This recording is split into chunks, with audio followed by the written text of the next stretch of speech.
kiosque. Madame, Monsieur, nous sommes aujourd'hui mardi 21 décembre 2021. Meilleurs vœux à tous. L'actualité en République démocratique du Congo est dominée par les dossiers judiciaires, les bavures policières.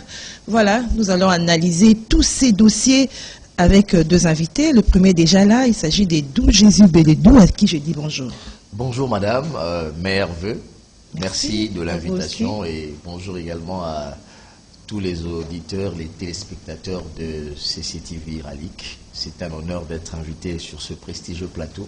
Oui. CCTV New Look, relooké, et merci en tout cas. La modernisation en marche. Oui, j'ai suivi hier votre directeur général. Je salue ici sa façon de faire les choses. Il a implémenté une idée qu'il a concrétisée.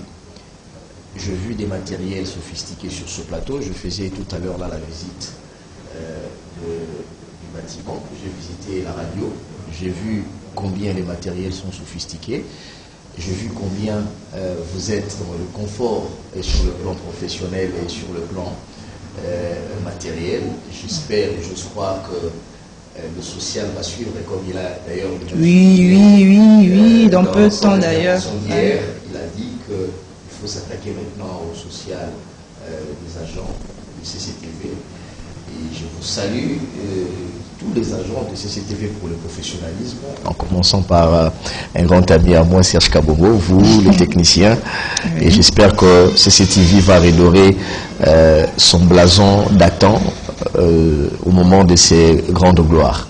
Ok, merci du Jésus et coup des chapeaux à notre coordonnateur, Raphaël Kibuka. Alors, l'actualité, je le disais tantôt, c'est l'actualité dominée par des dossiers judiciaires, des bavures policières. Nous allons commencer tout d'abord par ce qui s'est passé à l'Est, précisément à Goma, Nyiragongo, où il y a eu une manifestation de jeunes pour dire non à l'insécurité qui persiste dans ce coin du pays, malgré l'état des sièges, et en plus pour dire non à la présence des policiers rwandais. D'où Jésus, quel commentaire vous inspire cette manifestation d'hier? Je commencerai ici, madame, par m'incliner devant la mémoire des compatriotes qui sont tombés hier. On nous a parlé de 4 personnes, 2 policiers, un civil, 2 civils également. Il y a eu un motard, qui est tombé, mais aussi un bébé, un enfant. Moi je dis toujours, quand on est enfant, jeune, on ne meurt pas, on perd la vie. Je m'incline devant la mémoire de ces compatriotes qui sont tombés, mais madame, je suis écœuré. Je suis sévèrement écœuré parce que ces gens-là sont victimes d'une manipulation venant d'une certaine société civile. Écoutez, il y a une intoxication entretenue par quelques organisations ONG, des sociétés civiles qui tirent des dividendes justement d'un chaos.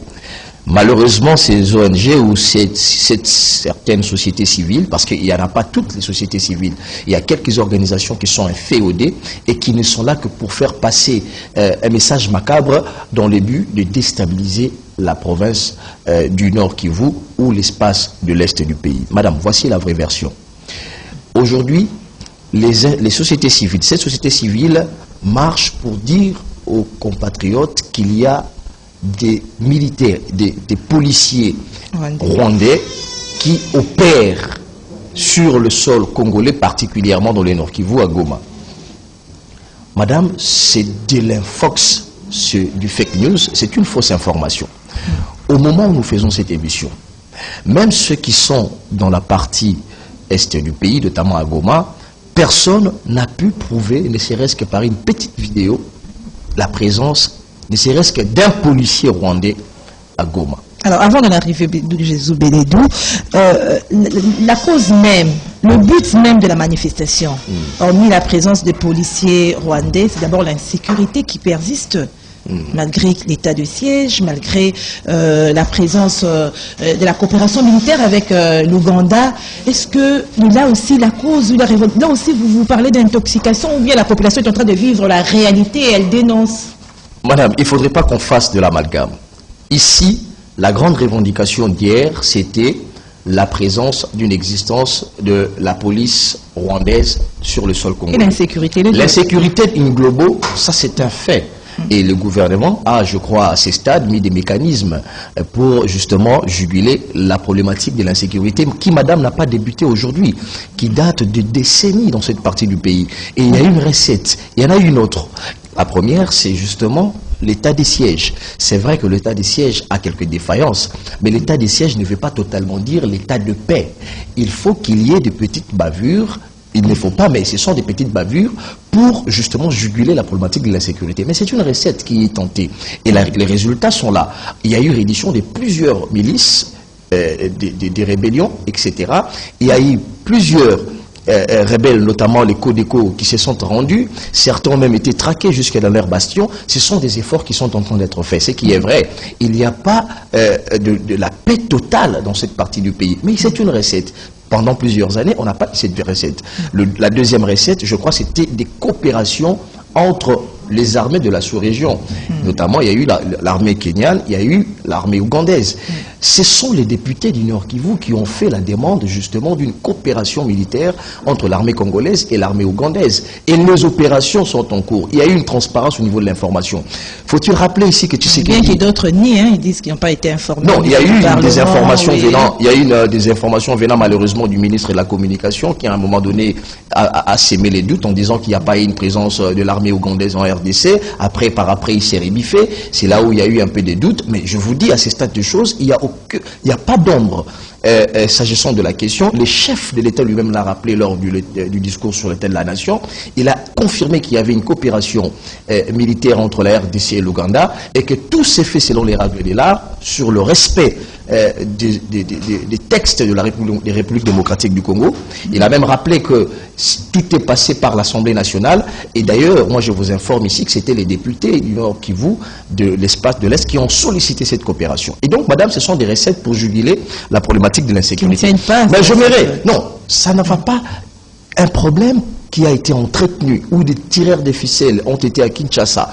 Vous savez, madame, je vais vous rappeler, il y a certaines choses que les Congolais ignorent. Nous sommes dans une armée. J'ai beaucoup de respect pour nos vaillants FARDC. Ils sont en train de faire la guerre contre le monde.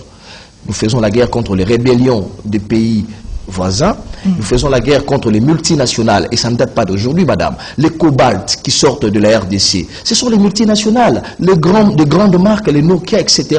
Ce sont des gens qui arment ces rebelles-là. Mais les FARDC, pendant plusieurs années, font la guerre contre le monde entier sans qu'une partie de l'Est de la RDC ne soit prise pendant plusieurs années, notamment 20 ans. Et donc, ce sont des actes à encourager. Et donc, les recettes d'aujourd'hui, c'est inefficace, certes, mais ça produit petit à petit des fruits. On ne va pas finir... Pardon, madame. On ne va pas finir une guerre asymétrique, comme on nous le dit, entretenue dans une armée, madame. Il faut préciser cet aspect des choses, c'est très important. Nous avons une armée qui a été mixée, brassée avec des rebelles. Plusieurs rebelles, ceux venus avec M. Laurent Désiré Kabila.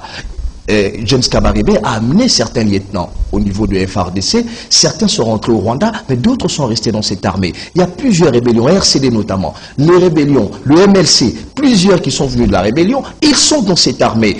Les anciens rebelles, bien évidemment. Mais aujourd'hui, il y a des tireurs des ficelles, des gens qui tirent des dividendes dans cette armée-là. Et donc, on ne va pas finir une guerre entretenue, voulue, pendant plus de 20 ans, en 2 années seulement. Madame, ça relève de l'utopie et de la mauvaise foi. Ceux qui les disent, ce sont ceux qui ne maîtrisent pas l'ampleur de l'insécurité qui s'est battue dans cette partie du pays.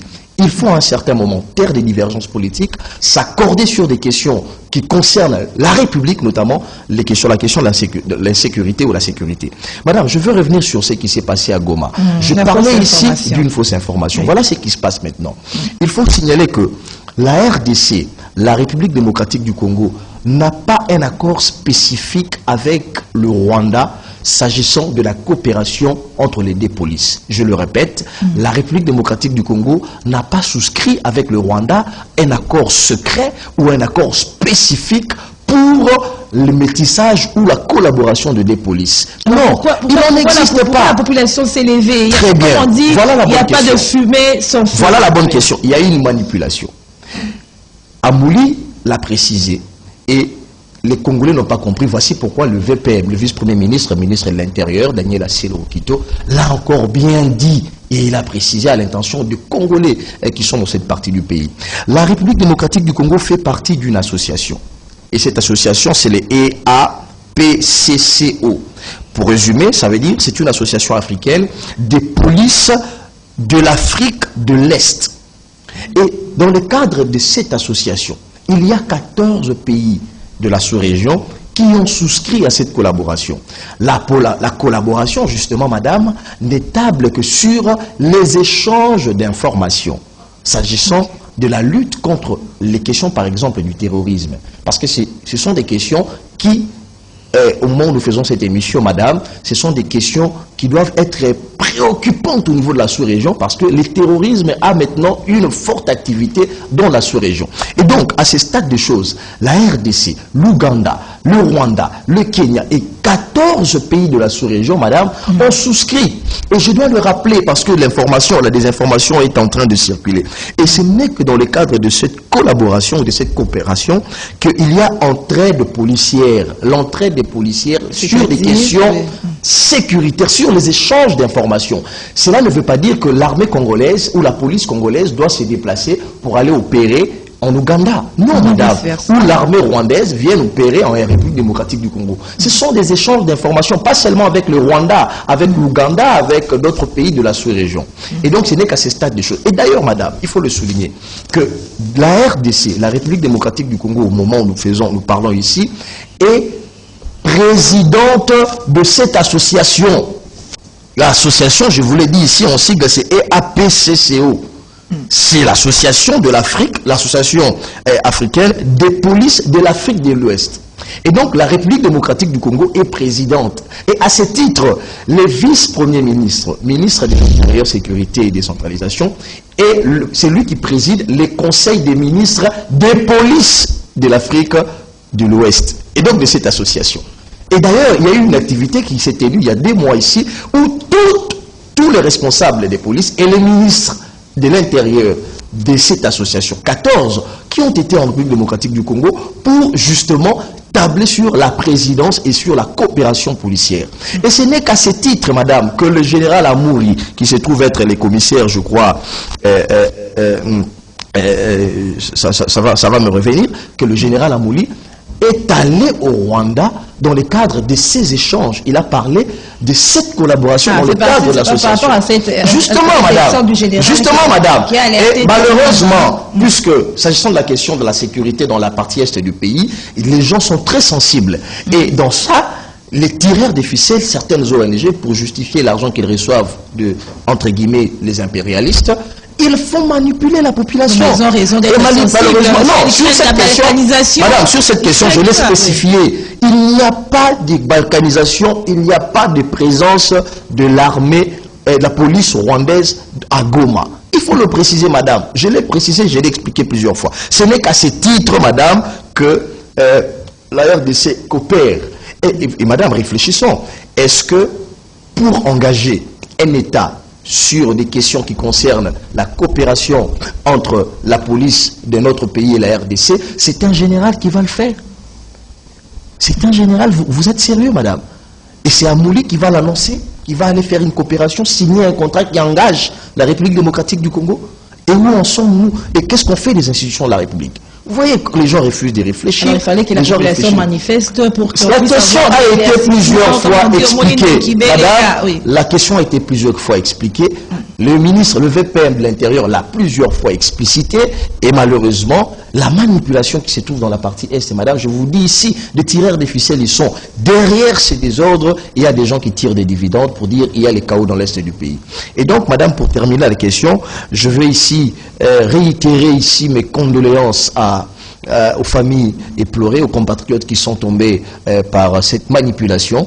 Et je pense que les efforts que le gouvernement est en train de faire, certes, ce sont des efforts qui n'ont pas encore porté de fruits concrets, mais ce sont des efforts à encourager, à accompagner et à ne pas se laisser manipuler. Alors, Bédou, Jésus, Bédou, qui est manipulation, comme vous le dites, qui est intoxication, que ce soit des fausses informations, mais nous nous basons sur les revendications même, hein, parce que selon la population du coin, les manifestants, ils ne veulent pas, au lieu de faire appel à une autre armée ou police, il faudrait renforcer les FARDC, les mettre dans de meilleures conditions, parce qu'ils voient cela comme une humiliation, que ce soit pour les Ougandais, que ce soit pour le Rwanda, s'ils sont là.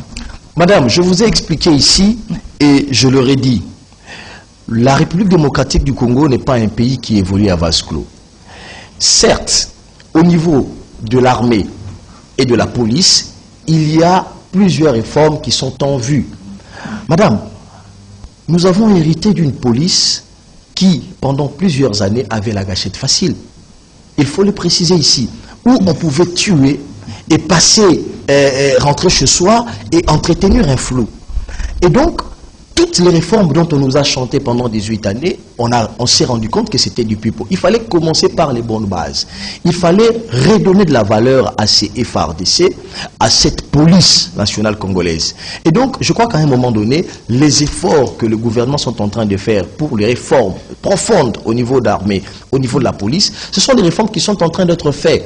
Madame, on ne montera pas sur un toit pour essayer de crier qu'il y a des réformes, voici ce qui est fait. Mais ce qui est vrai, c'est qu'il y a des défaillances. Et quand il y a des défaillances, il faut reconnaître que notre armée, elle est en train de se battre, mais il y a également de l'impuissance dans cette armée. Et cette impuissance aussi devrait être comblée, s'agissant notamment des questions liées au terrorisme, avec une coopération avec d'autres États. Et c'est ce qui est en train d'être fait. Ce n'est pas nécessairement un aveu d'échec, comme certains veulent le présenter, mais dans le cadre des accords qui peuvent aider les États à combattre ensemble certaines questions, notamment les questions liées au terrorisme, madame, il faut nécessairement qu'il y ait ces coopérations, comme d'ailleurs cela s'est fait dans d'autres pays, dans d'autres continents, où il y a mutualisation des forces pour combattre le terrorisme, pour en finir avec l'insécurité dans cette partie du pays. Et donc, madame, il faut que vous soyez fort pour que la nous reconnaissons aussi que nous reconnaissons qu'il y a beaucoup de défaillances au niveau des FARDC. Il se pose un problème d'infrastructure, il se pose un problème même au niveau de l'armée d'infrastructures. La République démocratique du Congo est sous embargo d'armes jusqu'à maintenant. Ce sont des questions qui doivent être portées par le président de la République pour que la RDC, qui fait face à ces mouvements rebelles, à plusieurs rébellions au niveau de la sous-région, soit finalement dotée des armes.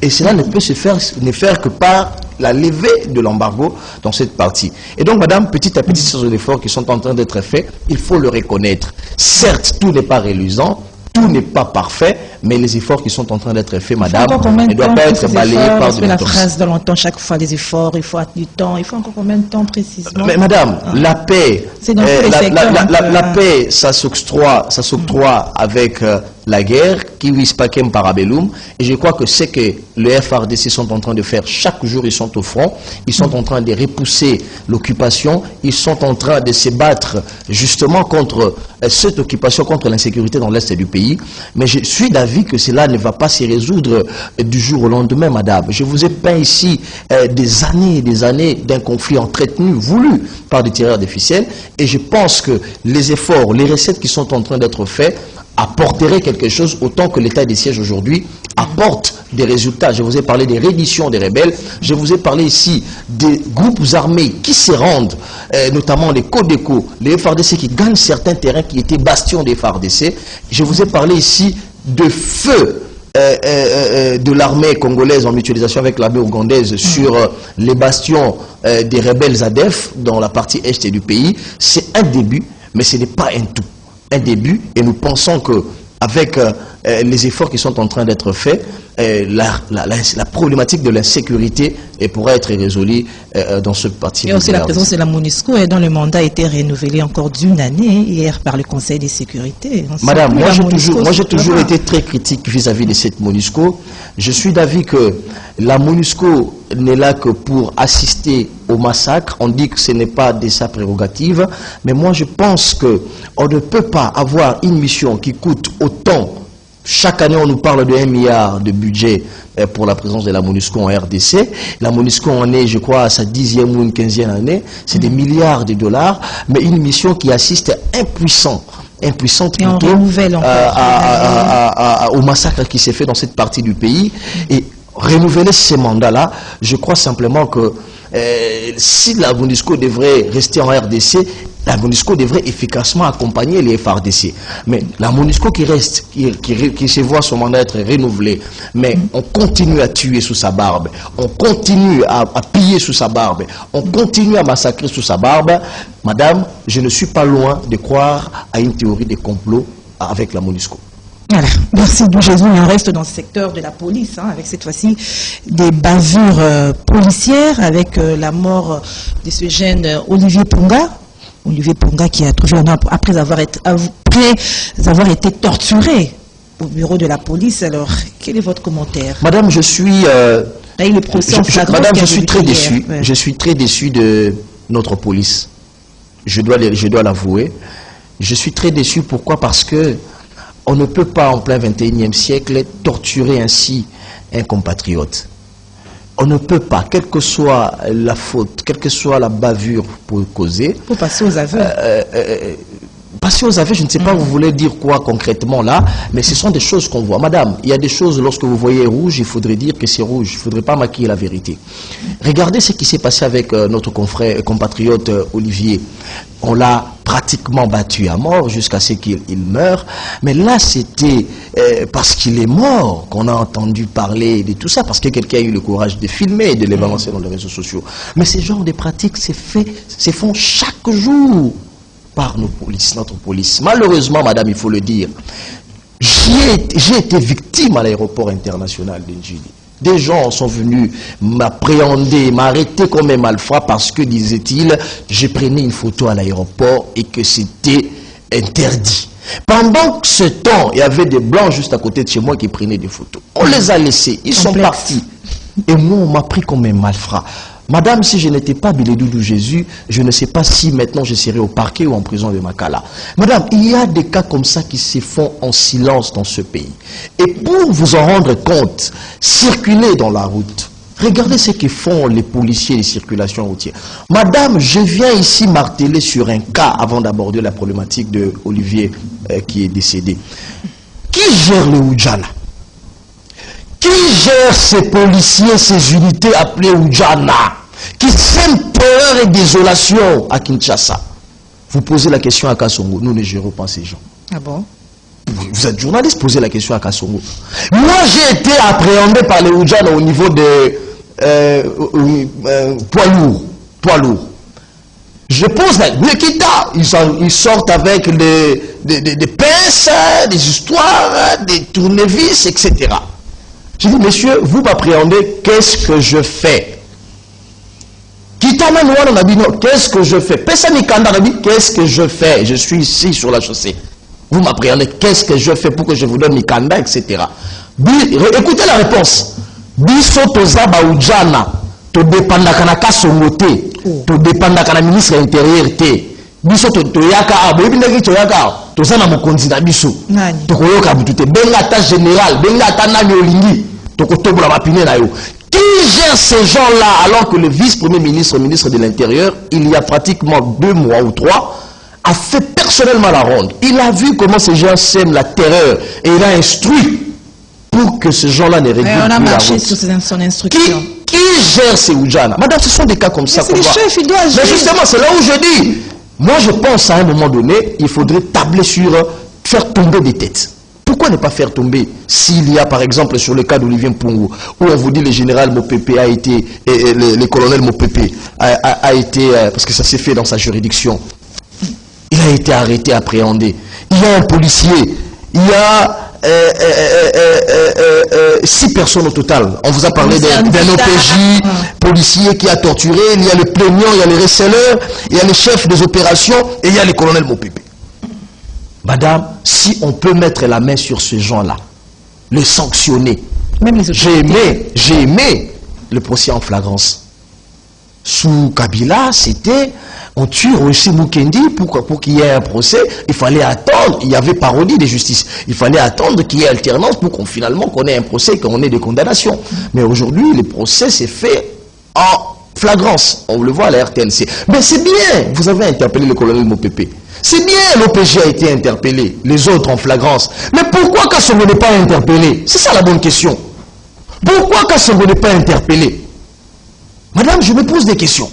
Et donc, à ce stade de choses, je crois que il faudrait qu'il y ait des actes, des actions. L'État ne se plaint pas. Il faut qu'il y ait des sanctions, en commençant par le sommet, ainsi de suite. Que le VPM tape le poing sur la table. Pourquoi ne pas sanctionner certaines têtes qui président ou qui coordonnent, qui gèrent cette police? Madame, il y a eu des réformes entamées depuis que le VPM Daniel Asselo a été nommé. Mais regardez la capacité, le recrutement, comment se faisaient les recrutements.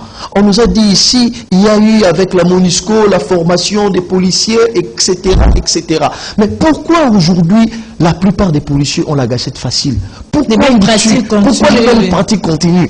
Et ce sont des questions que nous nous posons sur Tshisekedi. Si hier on l'a déploré, mais aujourd'hui on continue à se poser ce genre de questions. Voici pourquoi, madame, je le dis ici, il faut que les têtes tombent. Il faut qu'on arrête à être complaisant. Pas seulement les têtes qui doivent tomber parce que c'est pas la première fois. Non, madame, la sanction. Madame, la sanction. Quelle décision efficace on Mais justement, la décision efficace doit passer par le changement d'homme. Parce que les réformes, il y en a. Parce qu'aujourd'hui. Ça souffre d'application. Parce qu'aujourd'hui. Oui, non, les réformes, il y en a. Mais madame, en 2023, c'est Tshisekedi qui sera comptable. En 2023, c'est Tshisekedi qui sera comptable. Comme Kabila aujourd'hui, il a été comptable. Et à ce stade de choses, madame, je crois que l'année qui va commencer, 2022, ça doit être une année déterminante pour le chef de l'État. Ça doit être une année déterminante pour ceux qui gèrent, madame. Lorsqu'on brille par inefficacité dans l'action, pourquoi garder les mêmes têtes? Et c'est ça la problématique, madame, que nous avons en ce moment en République démocratique du Congo. Mais je reviens à la question d'Olivier Mpongwe. Ce qu'il faut souligner ici, c'est que certains ne sont là que pour tirer des ficelles, mais moi, je suis en train de saluer l'application de l'état de droit. Il y a eu un procès à flagrance et au moment où nous faisons ici, cette émission, madame, il y a des têtes qui vont tomber. Il y a 6 personnes qui ont été interpellées et qui sont en train d'être jugées. Et madame, rassurez-vous, il y aura des condamnations. Et ça, c'est ce que nous voulons. Nous voulons que lorsqu'un compatriote est fauché injustement, qu'il ait une ouverture d'un procès et à l'issue de ce procès-là, qu'il y ait des condamnations. C'est ça l'état des droits. Alors on parle de condamnation, là nous sommes du côté de la police, mais du côté aussi des infortunés. On ne parle pas d'Olivier Pounuga, mais certaines personnes qui commettent des actes, mais pour accepter c'est un problème, et c'est par là que la police, bien qu'on ne soutient pas ça, mais pour chercher à faire ressortir la vérité, il essaie un peu de coincer infortunés. Non, madame. Vous êtes en train d'évoquer des cas de notre monde ou bien de notre régime. Aujourd'hui, ce que vous évoquez comme cas se corrobore pratiquement à ce qu'on a vu avec Chebea. Chebea, pour avoir fait des révélations, mené des enquêtes sur le massacre des Boudoudi à Congo, on a vu comment il a été arrêté sur invitation d'un général. Il a été arrêté, on l'a tué, lui et son chauffeur, et pour maquiller le tout, on met des préservatifs dans son véhicule, etc. On dit qu'il était ivre, etc. Mais ça ne se fait pas sous Tshisekedi. Même ceux qui sont en train excusez-moi le terme, de se masturber dans le média pour dire l'état de droit n'y est pas, etc., etc. Mais ils sont conscients qu'aujourd'hui, si hier Rossi Mukendi a été tué par le simple fait qu'il est revendiqué, il était dans une marche, si hier Chebea a été lâchement abattu, mais aujourd'hui un compatriote Pungwe est tombé, il y a un procès en flagrance en direct de la RTNC. Et donc ça, c'est une avancée significative, il faut le reconnaître. Et c'est ça l'état de droit que nous voulons. Nous voulons un état de droit où un compatriote, même c'est un quidam, même c'est un petit peuple comme les autres aiment le dire, mais lorsqu'il est fauché, lorsqu'il est injustement arrêté, lumière soit faite et que justice soit dite. Et ça, nous saluons, et ça, c'est ce que nous voulons. Purger sa peine, c'est pas qu'après liberté provisoire et c'est fini. Malheureusement, madame, je vous ai dit ici que même le chef de l'État a reconnu, je sais que vous faites allusion au cas Bakonga. Oui. J'ai déploré également cette arrestation théâtrale, cette arrestation spectaculaire, pour enfin nous passer comme information. Il a été libéré après il a été libéré, il serait chez lui à la maison. Alors ça me renvoie un peu à d'autres cas comme ça. Willy Bakonga, on nous parle d'une grâce présidentielle, c'est vrai que le cas de Willy Bakonga, il a été arrêté pour blanchiment d'argent, mais je pense à ce stade de choses que les gens comme de Willy Bakonga, quelqu'un sur qui les soupçons de détournement à l'issue des enquêtes de l'inspection générale des finances pèsent, on parle de plusieurs millions de dollars, la gratuité de l'enseignement sabotée, mais quelques mois après, il bénéficie d'une grâce présidentielle. Madame, ça fait tache d'huile. On nous parle ici de quelqu'un qui s'est soustrait dans la justice, à la justice. Dans le cas d'espèce, l'ex-gouverneur du Congo central, on l'a invité, je crois, le 10 septembre 2020 au parquet. Il s'est soustrait, on ne sait plus où il était. Après, quelques mois après, on le voit à l'hémicycle participer au congrès. On n'arrête pas. Le procureur, après la Cour de cassation, pouvait le prendre gentiment, poliment, à l'issue, puisque c'était en direct, tous les Congolais avaient vu, le mettre dans un véhicule et l'acheminer. Une invitation, voilà, l'acheminer quelque part. Vous ne l'avez pas arrêté, mais lorsqu'il rentre chez lui dans sa résidence, vous le prenez comme un malfrat, vous le déambulez comme le Christ dans la rue, il se victimise et enfin vous le libérez. Et donc, madame, ce n'est pas ça la justice spectacle que nous voulons. Nous voulons une justice juste. Nous voulons une justice sérieuse. Et donc, madame, moi je n'arrive pas à comprendre que quelqu'un comme Matata Ponyo, sur qui les soupçons de 300 millions de dollars pèsent, détournement, argent, Boukangalonzo, machin, invité par la Cour constitutionnelle, la Cour se déclare incompétente. Madame, c'est de l'absurdité. Il y a une jurisprudence fâcheuse aujourd'hui. Kabila qui va les juger demain, c'est un ancien président de la République. Qui va juger Samuel Kombi demain? C'est une jurisprudence que Kalouba vient de créer. C'est intouchable. Mais madame, c'est quelle justice? Excusez-moi, mais l'état des droits voudrait qu'on réfléchisse également.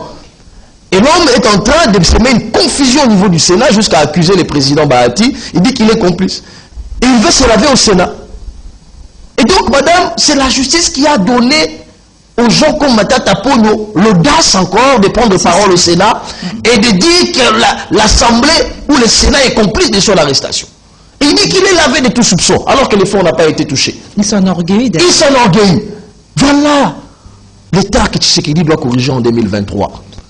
C'est ça, madame. Nous voulons d'une justice juste. Madame, procès 100 jours. Ça décourage, hein, même. Procès 100 jours, parlons-en. L'état de droit. C'est vrai que Kamere est en liberté provisoire, certes. Mais qui est encore en prison? Qui des présumés ou des condamnés est encore en prison? Qui? Des voleurs de cacahuètes. Qui, madame? 2023, Tshisekedi doit mettre en tête que c'est son bilan qui sera en jeu. Le bilan, justement, c'est l'état des droits tel que voulu. Heureusement, lui-même reconnaît qu'il y a des défaillances au niveau de la justice. Et moi, je le réitère encore aujourd'hui. Et nous espérons, madame, comme je l'ai dit, en 2023, 2022, des têtes doivent tomber. Des têtes doivent tomber, madame. Alors, cette Il reconnaissance... faut qu'il y ait un balayage. Comme vous disiez, le chef a reconnu, on revient un peu sur ça, bien que c'est déjà passé, il reconnaît qu'il y a des défaillances. Est-ce qu'un chef, c'est une façon de se plaindre? Mais justement, non, madame, non. À l'acte. Non. Madame, vous savez, dans ce pays, les Congolais aiment une chose et son contraire. Si Tshisekedi avait pris son micro pour dire tout va bien, tout est ok, tout est calme, tout va bien dans ce pays, les gens allaient l'apostropher, les gens allaient se moquer de lui. Oui. Non, lorsqu'on vous parle des avancées qu'il y a, et qu'on vous dit en revanche, il y a des faiblesses à tel niveau, ce n'est pas un aveu d'échec. Il vous dit pour que vous vous rendiez compte qu'il faudrait combler des failles que nous avons au niveau de la justice, combler des failles que nous avons au niveau de la sécurité, combler des failles que nous avons au niveau... C'est du réalisme politique, madame. Et le réalisme politique, c'est ce que les Congolais veulent avoir. Les Congolais ne veulent pas avoir des discours de campagne. Si Tshisekedi avait fait des promesses dans son discours, les gens allaient revenir encore ici sur des promesses. Mais on vous a parlé du concret, on vous a parlé des routes qui sont construites et qui continuent à être construites. On vous a parlé des barrages qui sont construits et qui n'attendent qu'une alimentation, notamment à Kisangani. On vous a parlé des avancées au niveau... Non, ce n'est pas une promesse, c'est du concret. Attendez, c'est très important. Les barrages... Non. Les barrages dont on vous parle ici, ce n'est pas une promesse. Les barrages à Kisangani, ce sont du concret. C'est déjà fini. Il attend juste son démarrage. Et c'est le démarrage qui doit être exécuté. Les routes, ce ne sont pas des promesses, ce sont des routes construites. Mais pourquoi pas attendre seulement la route est déjà prête, vous venez, vous ne... Non, la route, elle est déjà prête. La route, elle est déjà prête. La route, elle est déjà prête. Ce sont des concrets. Et du concret, c'est ce que Tshisekedi a dit. Et du concret, c'est ce qu'il a reconnu dans son discours s'agissant de la justice. Du concret, c'est ce qu'il a reconnu également au niveau de l'Est du pays avec la mutualisation des forces. C'est du concret. Il vous a même dit, avec l'Ouganda, nous verrons, je verrai personnellement à ce que le délai soit court avec l'Ouganda. Il l'a fait en amont. Vous parlez en amont, je ne sais pas combien... Et passer à la coopération. Vous dites, non, tout a été fait en amont. L'Assemblée nationale, madame, on ne va plus revenir à ces sujets. Oui, on revient plus à ces sujets. Nous sommes dans des bavures policières. Et donc, madame, je reviens pour terminer dans cette session des bavures policières. Il faut reconnaître ici, il faut dire aux Congolais que les efforts sont palpables aujourd'hui, s'agissant même de la police et de la justice. On le voit aujourd'hui des procès en flagrance. Ça, c'est très bien. C'est une avancée, il faut le reconnaître. Mais ce qui est vrai, il faut qu'il y ait de profondes réformes s'agissant de la police nationale congolaise, s'agissant notamment des têtes qui dirigent la police nationale congolaise. La police n'est pas là pour faire les bilans des morts, simplement. Mais la police est là pour protéger et des personnes et des biens. Et c'est ce qu'ils font généralement. Mais ça, puisque les bavures se sont multipliées ces 2 dernières semaines, je crois à ce stade de choses, il faudrait qu'il y ait des décisions, et les décisions ne devraient pas s'attendre. Alors une autre bavure policière, c'est au sujet de Claudia Wangata, cette dame. C'est ça aussi, on a vu sur les réseaux sociaux, la dame qui a été, on a tiré sur la dame à la jambe, et puis au niveau des mâchoires, on ne sait pas qui a fait, il semble-t-il qu'il avait coincé le cortège d'une autorité de la place. On parle d'un président étranger, d'autres parlent de la première dame. On ne sait pas précision qui a tiré sur Claudia Wangata. Madame, l'émotion malheureusement commence à gagner de plus en plus les Congolais avec les réseaux sociaux. Et nous, les journalistes, malheureusement, certains tombent dans ça. Et on relaye pour faire plaisir à un camp politique. Mais les faits sont réels, on a vu, la dame a été fille, oui. La dame, effectivement, a reçu des balles. Des balles, oui. Mais la dame n'a pas reçu des balles parce que il y a eu un ordre de la première dame d'Élise Nyakero. C'est une fausse information. Et d'ailleurs, pendant que les faits se commettaient, la première dame n'était même pas à Kinshasa. Il était en Bujimaï, il était au Kasaï. Et donc, je crois qu'elle n'est revenue que hier ou aujourd'hui. C'est une fausse information qui est d'imputée à la pauvre dame, à l'aube des festivités, la responsabilité d'une compatriote qui est fauchée. Il faut être animé de la haine. Alors, qui a tiré sur Claudia? J'en viens. Il faut être animé de la haine pour le faire. La pauvre dame qui n'était même pas là. Oh, c'est l'une de ses gardes du corps. Oh, c'est un policier à elle, etc. C'est de la fausse information, madame. Et on sait malheureusement d'où cela vient. Vous n'êtes pas obligé d'être aussi désobligeant pour faire de l'opposition à quelqu'un. Même si on n'aime pas Tshisekedi, on ne va pas imputer ce genre de désinformation à la pauvre dame. Et donc, madame, il faut d'abord saisir ici que ce n'est pas la garde du corps de la première dame. Moins encore elle qui aurait intimé de l'ordre pour qu'on abatte une Congolaise. Ça, c'est faux. Mais les faits que nous avons attendus de part et d'autre en tant que journalistes, on aurait entendu, puisque le président Sassou Nguesso est à Kinshasa, il était venu en perspective d'un mariage, ici à Kinshasa, et à ce stade, il est là.